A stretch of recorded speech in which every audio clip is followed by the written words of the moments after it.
Todėl jei žmonės kada nors privačiai ir viešai pripažintų karališką Kristaus galią, visa pilietinė bendruomenė būtinai persmelktų neįtikėtinos gerybės tokios kaip teisinga laisvė, tvarka ir ramybė, santarvė ir taika. Juk kaip mūsų viešpatis karališkoji garbė suteikia žmogiškam kunigaikščių ir valdytojų autoritetui tam tikros religinės vertės, taip jį sutaurina ir piliečių pareigas bei paklusimą. Todėl apaštalas Paulius, nors įsakė žmonoms ir vergams gerbti savo vyruose ar šeimininkuose Kristų, bet paragino paklusti jiems ne kaip žmonėms, o vien kaip Kristaus atstovams, nes Kristaus atpirktiems žmonėms nedera žmonėms vergauti.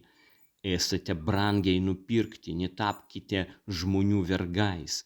Jeigu valdovai ir teisėtai išrinkti valdininkai įsitikintų, kad jie valdo ne savo teisę, o dieviškojo karaliaus pavedimu ir jo vietoje aišku, kad jie imtų naudoti savo autoritetą šventai ir išmintingai bei priimdami ir vykdydami įstatymus žiūrėtų bendrojo gėrio ir pavaldinių žmogiško orumo.